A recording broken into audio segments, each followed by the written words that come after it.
This video is for Stat 110, Module 1, Part 5, and includes a discussion of the outlier rule. Okay, let's go ahead and get started then. So the 5% outlier rule. We're going to continue with the example that we looked at in Module 1, Part 4, and that was the example regarding the discrimination or possible discrimination of Native Americans in the Supreme Court case Greenholz versus Nebraska Penal and Correctional Complex. Okay, in that investigation from Module 1, Part 4, we had the following setup for our simulation. We had 59.3% of the individuals should have been paroled under a no discrimination situation. So our pyramid for no discrimination is going to be centered at 35 here. That's going to be the expected quantity for the number of Native Americans that should have been paroled under a fair situation. The maximum number here on our number line goes to 59, and the lowest possible value is at 0 here. And the left side of the distribution, as we talked about, is the side that we care about because that side indicates discrimination. So here in this table, we just talk about the different values and the implication of those values. We're now going to talk about obtaining the reference distribution using our simulation app that we've been using thus far in class. So this app allows me to obtain many statistics or repeated outcomes very easily. All I need to do to use the app is to set the app or simulation up with the successes being paroled yes, the failures being paroled no. The proportion for or probability for success is that 59.3%. Again, this quantity here is just simply coming from how far up the number line do you want your pyramid placed. And we're doing this simulation under no discrimination. So this pyramid here, or reference distribution, is 59.3% of the way up the number line. The sample size quantity is simply the number of trials, or the maximum number on your number line here. So the number of trials is going to be 59, or sometimes called the sample size. Here that's denoted by the value of n. When using the app, we're going to want to select statistic count. The other thing that we're going to do is we're going to want to turn the animation off. And that is because we are going to obtain many repeated outcomes. And we're going to do that underneath the collect statistics label. There's going to be here, if I were to select 10, I'd be able to obtain 10 repeated outcomes. Or if I wanted 1,000, I would simply click the 1K button here. Some comments regarding these. It just identifies how the simulation should be set up here. Again, you're going to want to turn off the animations. So here I obtained a total of 5,000 repeated outcomes. And I did that again by just clicking the 1K button here a total of 5 times. Okay, so let's talk about using the outlier rule or applying the outlier rule to this reference distribution. So the overarching goal in a simulation model is to gain an understanding or measure of the inherent variation that exists. And we do that under a situation of no discrimination. Understanding the inherent variation will allow us to determine how likely or unlikely it is to see 24 Native Americans paroled under a no discrimination situation. Now the value of 24 again is coming from the study here. There were a total of 59 eligible for parole and only 24 received parole. So 24 is sometimes referred to as the observed outcome from the study. So what is the definition of the outlier rule? The outlier rule determines the location or a threshold in a reference distribution that separates the likely outcomes from the unlikely outcomes. The widely accepted percentage when using the outlier rule is 5%. So in practice, the outlier rule is used to identify the 5% of the distribution as unlikely and the other 95% of the distribution as likely. The setup of the investigation is used to determine which 5% is to be identified unlikely. So if I have interest in the left tail of the reference distribution, I'm going to want to use the bottom 5%. If I'm interested in the top 5% of the distribution, we would identify that as a right-tailed analysis or investigation. We haven't seen the situation yet where I might be interested in the outside 5%. We'll have an example coming up for that example, and in that situation I care about both ends of the reference distribution. Okay, finding a cutoff value. So here I've provided a short video. It's about I think 4-minute video or so that shows you how to obtain the cutoff value using the simulation app that we've been doing in class so far.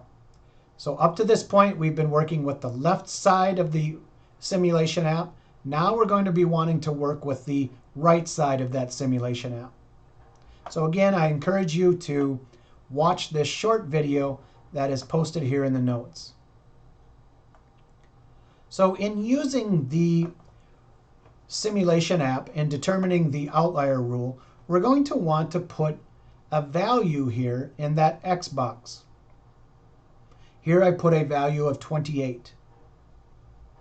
So I'm just kind of guessing as a starting point for where I believe the bottom 5% of the distribution is at.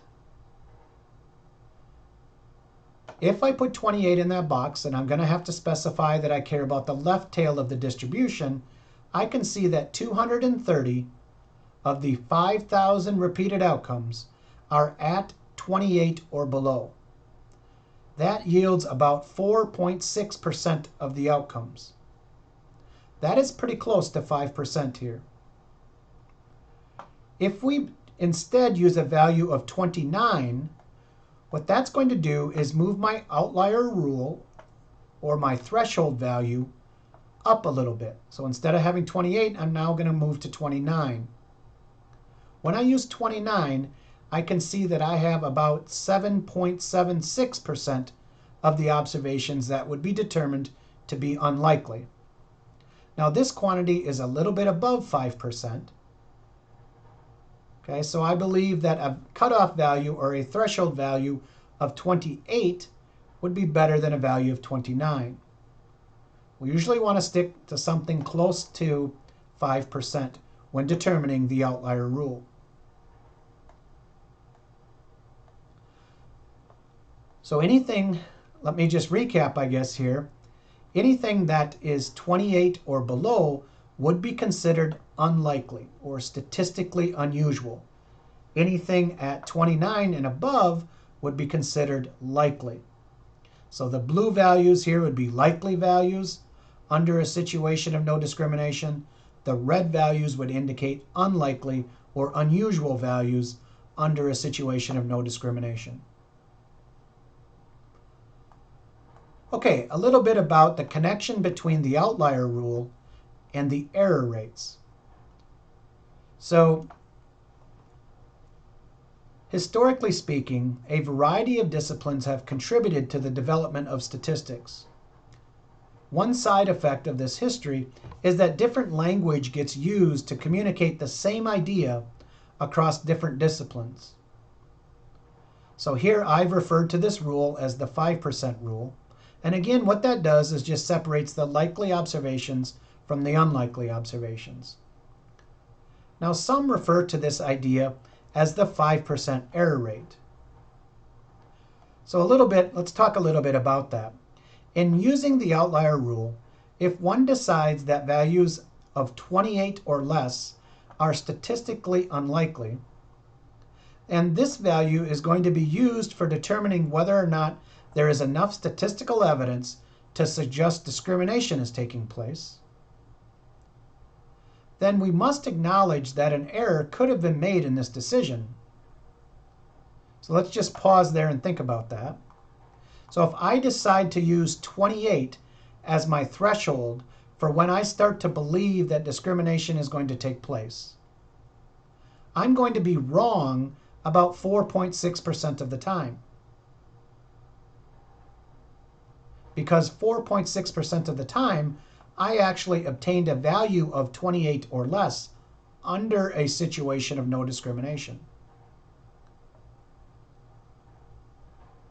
So, what you might want to do is push the outlier rule down.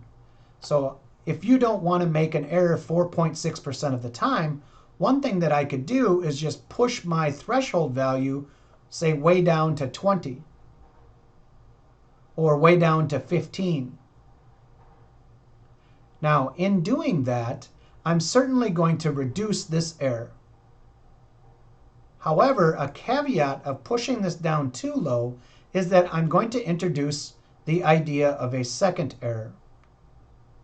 So let's suppose that I use a threshold of 15 for determining when discrimination is going to take place. So values 15 and below are going to be what I'm going to use for determining when discrimination is taking place.